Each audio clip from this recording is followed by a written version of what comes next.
I'm Glenn Campbell. I call myself a demographic philosopher. I'm looking at life and trying to predict the future through the lens of demography, or the study of human populations. Today I want to talk about the generations. I want to talk about the definition of generations as generally accepted in the United States.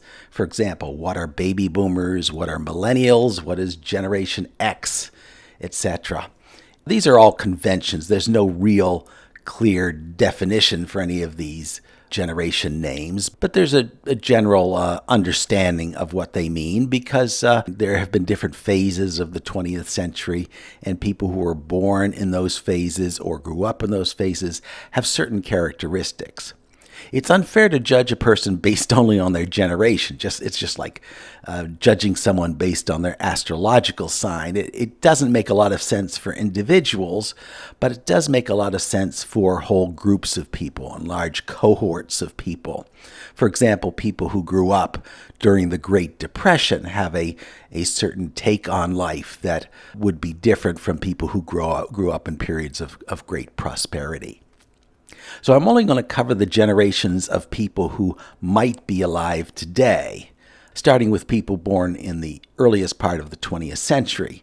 This is 2019, and if we figure that the maximum human lifespan is about 100 years, then the oldest people alive are going to be born around 1919.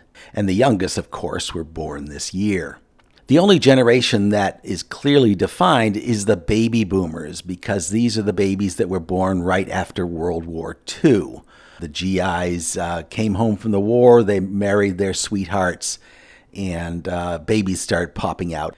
And since the war ended in 1945 and it takes 9 months to make a baby, these babies would have been born in 1946 and onward. And the closing date of the baby boom era is a little bit vague, but it happened during the Swinging Sixties when we first gained chemical birth control. In the early 1960s, birth control became available and the number of babies dramatically dropped.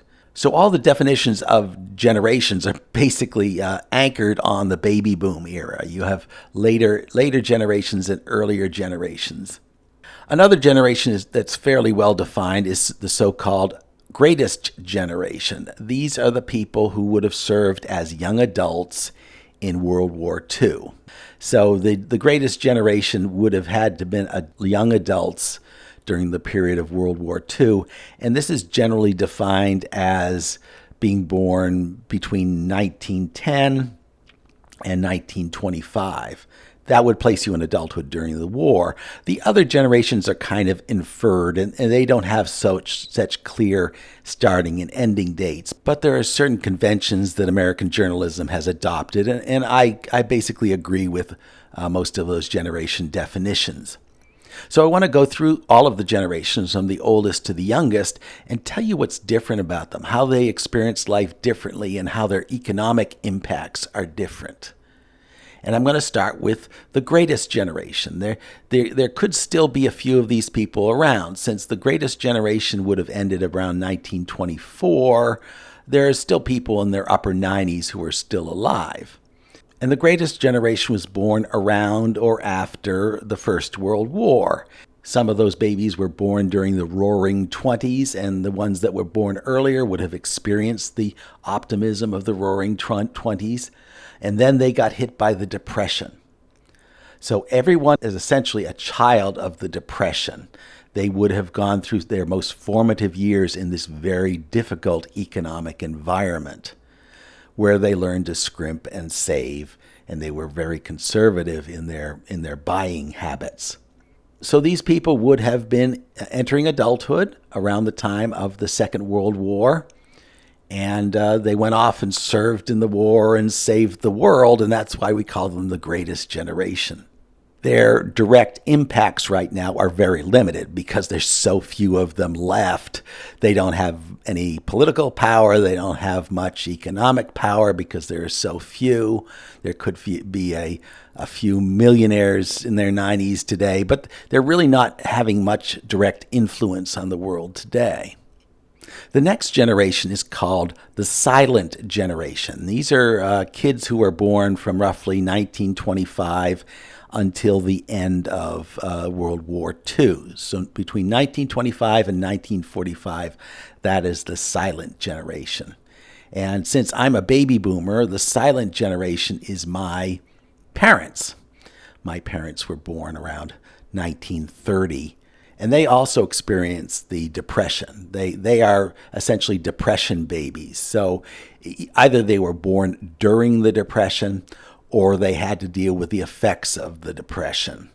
So my parents by nature are very frugal people because in their childhood they grew up in an environment where there wasn't much money, there wasn't much resources. They had to save everything. Nothing was wasted. For example, when a piece of soap gets down to a little sliver, you don't just throw it out. You combine it with other slivers of soap to make a new bar. Or you didn't throw out chicken grease because this had a purpose. So these are very frugal people. Some of them are still in power today. If you're born 1945 or before, you're a senior citizen, but you could have some political power. You could be in Congress. But their power is rapidly waning because either they're dying off or their health is failing. So they may have a lot of impact right now in that they're in leadership positions, but their impact won't last for long. The silent generation is actually a pretty small generation because the Depression suppressed birth rates.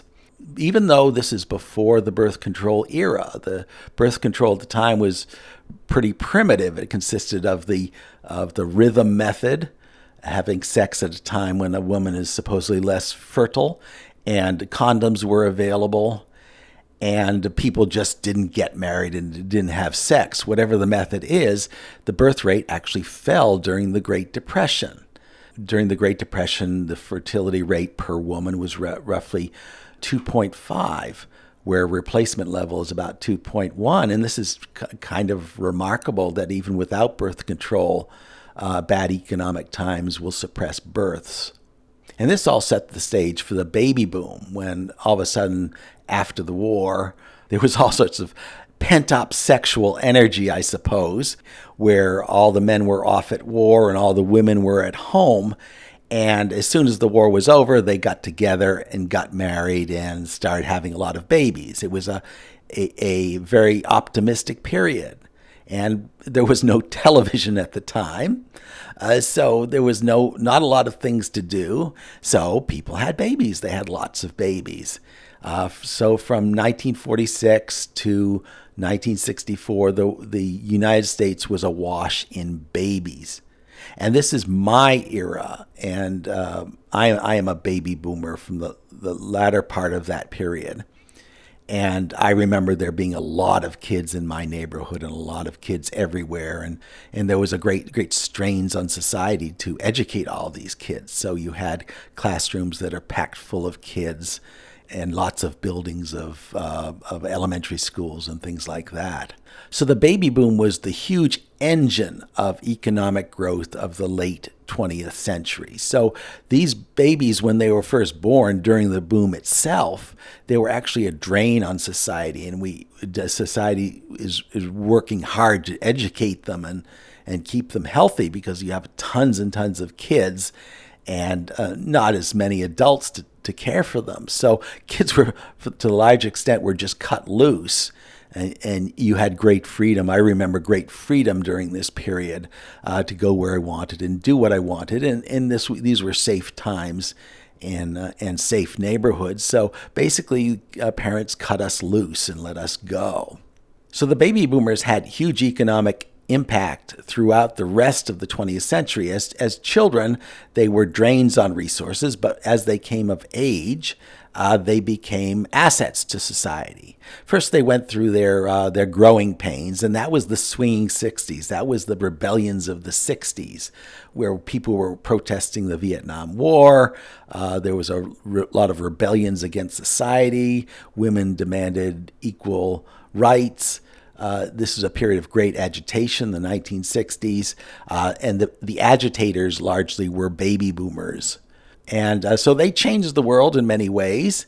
During the 1960s, these were actually kind of tough economic times, as I recall, because the baby boomers had not yet started making a lot of money. They were doing a lot of agitating, but they weren't making a lot of money yet. The younger baby boomers would have still been children in the 1960s and 1970s. But now, from the 1970s onward, the baby boomers were the great engine of growth in America. So all of these babies had to be housed, and there wasn't enough housing to serve them all. So we went on a great building boom in America, and then you needed shopping centers and shopping malls to serve all of these babies and all these new neighborhoods. This is America's golden era, where it just kind of took over the world. And that's largely due to the baby boomers and the great engine of growth that they provided. That as adults, they were huge consumers of everything, and this powered all sorts of industries. And the power of the baby boomers lasted roughly from the 1970s up until the early 2000s. And when they started retiring in 2011, the process started reversing, because once you retire, you stop being an asset to society and start being a liability to society, because you're now draining things like Social Security and Medicare, and you're drawing down on your savings, and you're drawing down on your investments, and you're selling your investments instead of putting money into them. So at that point, at 2011, the tide began to turn, and the baby boomers started draining society instead of building society. The baby boomers may be seen as the great villains of United States history, because they also discovered debt. Now, debt was not really a big thing in America before the baby boomers discovered it.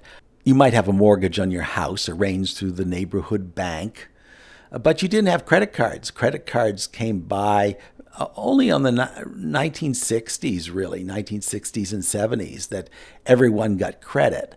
Before this time, you might have had credit with your local department store, but this universal credit of a credit card didn't exist until the 60s and 70s, and this got marketed to everybody. And during the baby boom prime, during the last quarter of the 20th century, this is the time when everybody charged up their credit cards. And they charged up their credit cards individually and also as nations. And the baby boomers were the people in power as government debt exploded. And they are still the people in power. Baby boomers are very powerful now. They are the people with the money. And they are the people with the political power, because they're in their 50s and 60s now. And they've accumulated a lot of power, and they're using it. And basically, they're using it to benefit themselves. A baby boomer has no problem charging up the national debt to support his entitlements like Medicare and Social Security, because he won't be around to see the effects of this. This can be called the greatest intergenerational robbery in history, that the baby boomers have saddled the future generations with absolutely huge debts that can only be resolved in bad ways. So the baby boomers are retiring in 2011. They're going to start dying in large numbers about 2030 and before, and they're going to leave these huge debts to other generations. So later generations have reason to be frustrated with the baby boomers, because the baby boomers have set up this time bomb that they don't have to experience directly, that the later generations will have to experience. So after the baby boom, you have what's called Generation X. Generation without a name. These are people born between 1965 and about 1979 or 1980. They still experience many of the same effects of the baby boomers. So, for example, my younger brother, was born in 1965. Another one was born in, I think, 1967. Those are Generation X, but they still grew up in an environment with a huge number of children. So all the baby boom children were still around, and you still had big families. in the 1960s and 1970s. These are the people who will be in power, who are gaining power now, and who will be controlling the world over the next 20 years. This is the Generation X people. They spent all of their lives in prosperity. There were a few dips, there were a few minor crashes, but largely the Generation X people, as well as the baby boomers, suffered only good times in America. There was, the good times weren't evenly distributed. Some people had it better than others, but largely these two generations knew only good times. And they all assumed that this growth, this enormous growth that we were having, would go on forever. I mean, you look at your own city. Let's say you have a city like in the Southwest with space to grow. Every year there would be more and more housing developments. The city would get bigger and bigger, and there would be bigger markets for everything. And the stock market would always go up. And it was the assumption of these people that growth would always happen, that you could, it's like being on a roller coaster and looking up, and it seems to go up forever. And these people didn't really realize that there has to be an end to it. And the end comes when the relative dip in births in the 1960s and 70s catches up with us.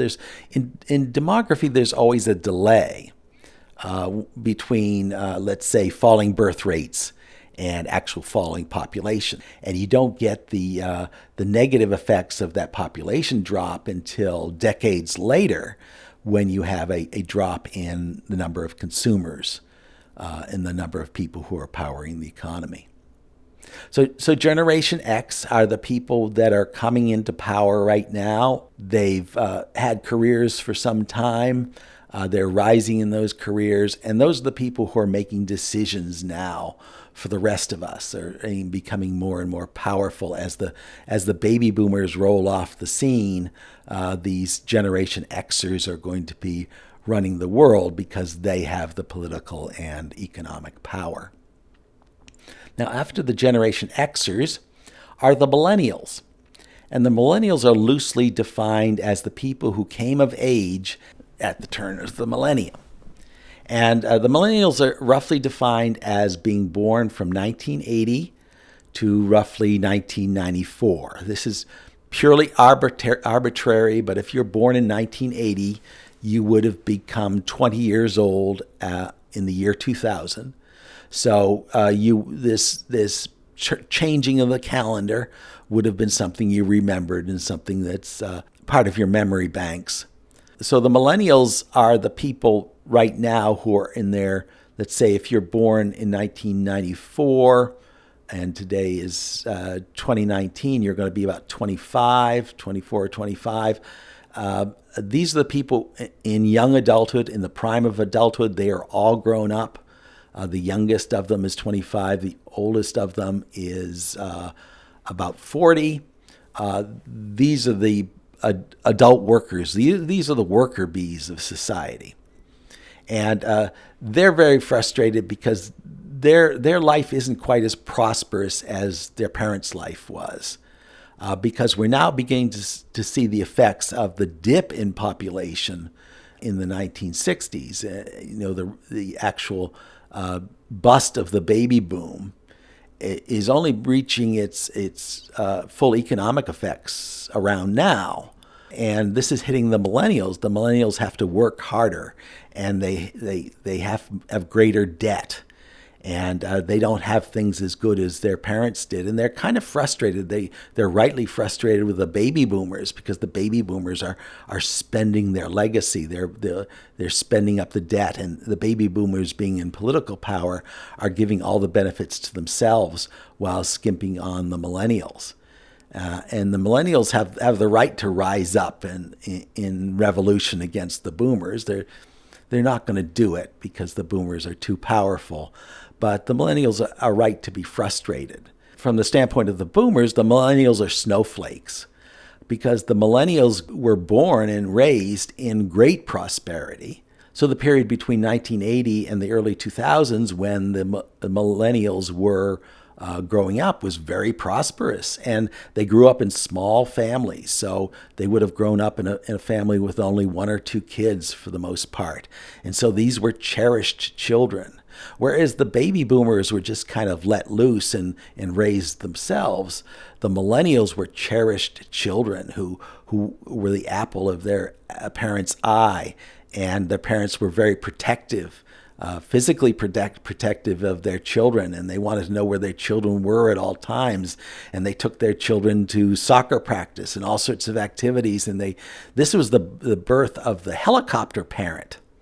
The millennials are the children of the helicopter parents who took care of everything and made sure their children lacked for nothing.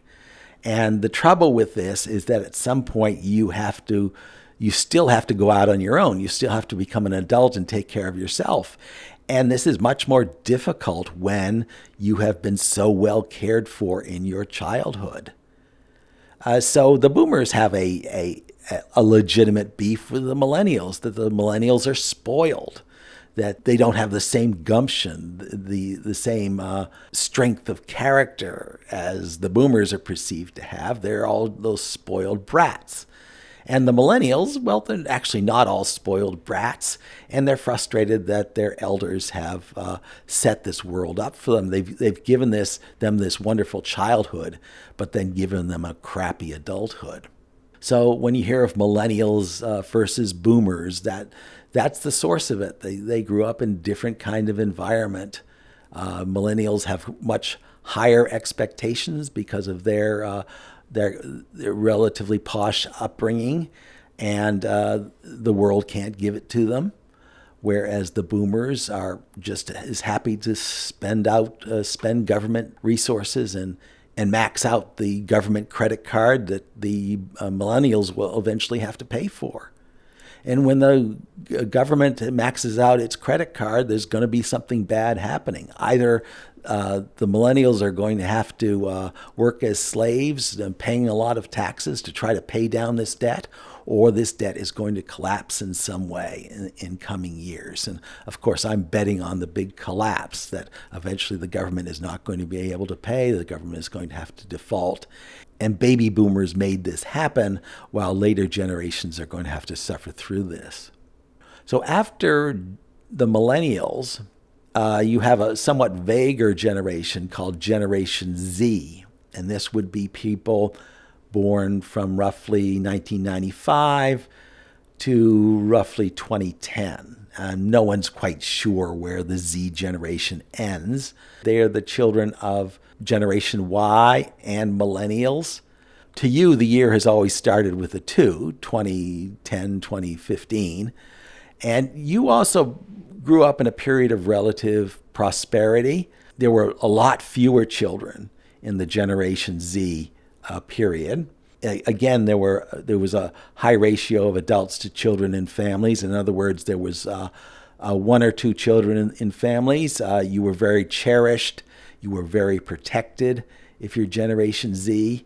And the Generation Z people are becoming adults as we speak. So the oldest Generation Z person, born in 1995, he would be about 24 years old now. He's just trying to find his way, just trying to find a career, trying to survive, maybe still in school.